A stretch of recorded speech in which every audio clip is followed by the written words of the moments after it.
Saudara-saudariku yang terkasih, salam sejahtera bagi kita semua.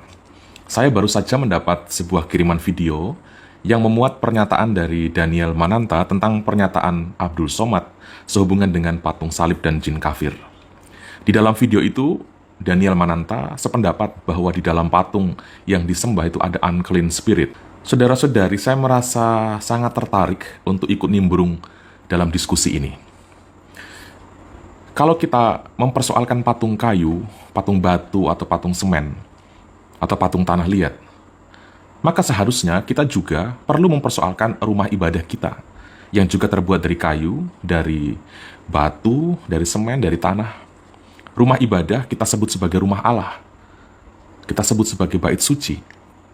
Kalau kita menggunakan logika berpikir dari Daniel Mananta, maka seharusnya dinyatakan pula bahwa rumah ibadah juga berpotensi menjadi berhala. Karena kayu atau batu atau tanah yang dipakai untuk rumah ibadah sama juga dipakai untuk membuat patung, sama juga dipakai untuk memasak di dapur, sama juga dipakai untuk membuat gubuk di sawah, membuat jembatan, untuk membuat diskotik, untuk membuat bangunan lokalisasi, dan sebagainya. Tapi saya tidak mau terlalu melebar jauh tentang pemikiran ini. Sekiranya dia mau mendengar video saya ini, saya sangat berterima kasih dan bersyukur. Tapi kalaupun tidak, juga tidak menjadi persoalan. Sebenarnya begini, saudara-saudari. Orang seringkali mempersoalkan berhala, menyembah patung, berhala, ada patung, gereja, itu berarti menyembah berhala. Coba kita bertanya, adakah agama yang melucuti dirinya sebulat-bulatnya dari atribut-atribut simbolis tentang Allah, tentang imannya? Adakah agama yang menetapkan penganutnya untuk beriman melulu dengan imajinasi tanpa perlu dimanifestasikan dalam simbol-simbol tertentu, tanpa perlu ada aktivitas-aktivitas tertentu, ada hukum-hukum tertentu, ada bahasa khusus, arah gerak dan pola-pola khusus? Rasanya sulit dibayangkan beriman yang seperti itu. Maka sebenarnya bagi saya jangan terlalu mudah menuduh dan berasumsi dan menyebut sesuatu sebagai praktek penyembahan berhala hanya ketika melihat adanya seni patung, seni lukis di dalam sebuah agama.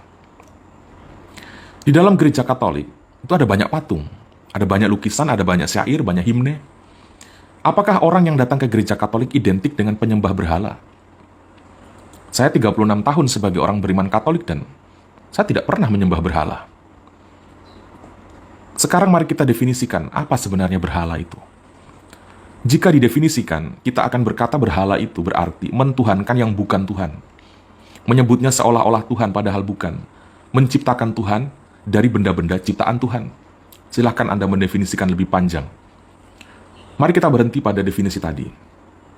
Dan mari kita uji bagaimana dengan gereja Katolik. Sejauh saya mencermati, tidak pernah ada pernyataan dari gereja Katolik yang berkaitan dengan perusakan patung, pembakaran gereja, sebagai penghinaan dan perusakan terhadap Allahnya orang Katolik. Berhadapan dengan kasus perusakan patung atau pembakaran gereja yang sering sekali terjadi pada gereja Katolik, tidak pernah muncul pernyataan dari otoritas gereja Katolik yang menyatakan bahwa Allah kami dirusak, Allah kami dihancurkan, Tuhan kami dilempar, Tuhan kami diinjak. Tidak pernah. Karena apa? Merusak patung Yesus tidak sama dengan merusak Yesus. Merusak gedung gereja tidak sama dengan merusak Allah.